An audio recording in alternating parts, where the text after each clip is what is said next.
ஆரோக்கியத்தின் முதல் படி நீங்கள் தூங்குறது சீக்கிரமாகவே தூங்கணும்.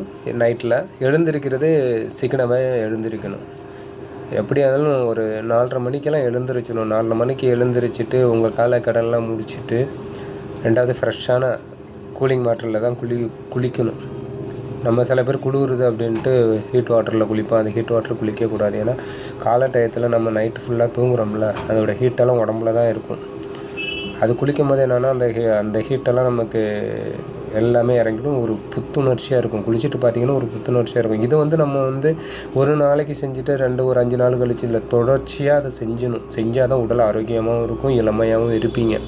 ஏன்னா நீங்கள் பாருங்களேன், அந்த ஐயப்பன் கோயிலுக்கு மாலை போடுறாங்களோ 48 நாள். அவங்க ஃபஸ்ட்டு மாலை போடுற நாளை அன்னைக்கு பாருங்கள், அவங்களோட உடம்பு ஸ்ட்ரக்சரை பாருங்களேன் எப்படி இருக்கணும்னு. அதே 48 நாள் கழித்து அவங்களோட உடம்பை பாருங்கள், மாற்றமாக இருக்கும். அதுக்கும் உங்களுக்கு ஒரு சொல்ல முடியாத ஒரு மாற்றத்தை கொடுக்கும். ஒரு பளபளப்பாக நல்ல சந்தோஷமாக நல்ல ஒரு அந்த முகப்பொழிவு, ஒரு ஆரோக்கியம் அப்படி இருக்கும். இதுக்கு என்ன காரணம் சொல்லுங்கள் பார்ப்போம். ஏன் இந்த இதை நம்ம வருஷம் 365 நாளும் இருக்க முடியல?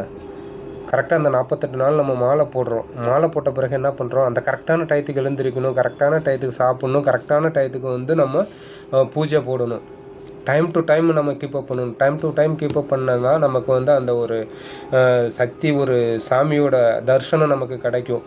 அப்படிங்கிறதுனால அந்த பயத்தினாலே நம்ம கரெக்டாக ஒரு 4:30 மணிக்கு எழுந்திரிச்சு காலக்கடையெல்லாம் முடிச்சுட்டு குளிச்சுட்டு பூஜை போடுறோம். கரெக்டாக நம்ம 8 மணிக்கு சாப்பிட்ணுன்னா அந்த 8 மணிக்கு நம்ம சாப்பிட்றோம், தவிர்க்க மாட்டோம். அதே மாதிரி மதியமும் அதே டைம் தான் நமக்கு சாப்பிட்றது அதே டைம் தான். நைட்டும் அதே ஒரு டைம் குளிச்சுட்டு அதை பூஜை போடுறோம். பூஜை போட்டு தொன்று தொட்டால் 48 நாட்கள் நம்ம அதை கண்டினியூ பண்ணுறோம். 48வது நாள் முடிஞ்சு நம்ம போய்ட்டு மலை ஏறி வந்துட்டு வர்றோம். நம்மளை உடம்பு எவ்வளோ ஆரோக்கியமாகவும் எவ்வளோ ஒரு சந்தோஷமாகவும், நமக்கே அது நம்ம உடம்பு கண்ணாடிக்கு முன்னாடி நின்று பார்த்தோம்னா அவ்வளோ சந்தோஷமாக இருக்கும், நம்மளாடா அப்படின்ட்டு. அதுக்கப்புறம் பார்த்திங்கன்னா 1 வீக் மாலையெல்லாம் கழட்டின பிறகு 1 வீக் அது தொட்டு நம்ம என்ன பண்ணுவோம், அதோட அன்றாட லைஃபுக்கு நம்ம வந்துடுவோம். அன்றாட லைஃபுக்கு நம்ம வரோன்னா என்ன பண்ணுவோம், காலையில் 8 மணிக்கு எழுந்திரிப்போம், 9 மணிக்கு எழுந்திரிப்போம். சாப்பிட்றது காலை டிஃபனே சாப்பிட்றது 10-11 மணி ஆகிடும். சில வீட்டிலலாம் 12 மணிக்கு சாப்பிடுவாங்க காலை டிஃபனு. மதிய சாப்பாடு 3 மணி ஆகிடுது, 3:30-4 மணி ஆகிடும். நைட்டு அதே மாதிரி தான் 11 மணி. ஏன்னா அவங்களுக்கு இதே உடல் ஆரோக்கியத்தை கெடுத்து விடும்.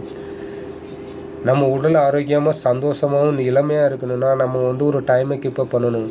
உடம்புக்கு நான் இன்றைக்கி 8 மணிக்கு மதியம் நான் காலையில் 8 மணிக்கு சாப்பிட்றேன்னா அதே மறுநாள் 8 மணிக்கு அதை பிரேக்ஃபாஸ்ட் சாப்பிட்ணும். மதியம் 10 மணிக்கு 1 மணிக்கு சாப்பிட்றேன்னா அதே நான் 1 மணிக்கு மறுநாள் சாப்பிட்ணும். இதை கண்டினியூ பண்ணணும்.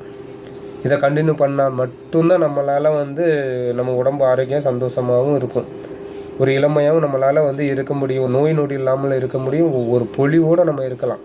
ஏன்னா இப்படி கேட்கலாம் நீங்கள், நாங்கள் தான் வேலைக்கு போகிறோம், சில சமயத்துல எல்லாம் போயிடுறோம். அந்த சந்தர்ப்பத்தை நம்ம யாராலையும் மாற்ற முடியாது. சூழ்நிலைகளை நம்ம மாற்றிக்கிறோம்.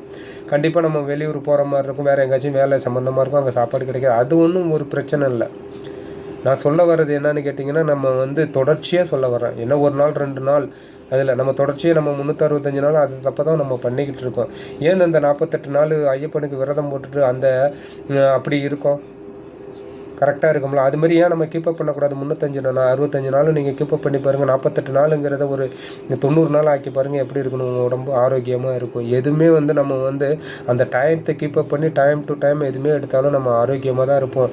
நம்ம ஹாஸ்பிட்டல் போகணுன்னு எந்த ஒரு தேவையும் கிடையாது. கரெக்டான டயத்துக்கு நல்ல சந்தோஷம், நல்ல நினைவுகளையே நீங்கள் நினைங்க, நல்லதே நடக்கும், ஆரோக்கியமாக இருக்கும். வாழ்த்துக்கள். பாய்.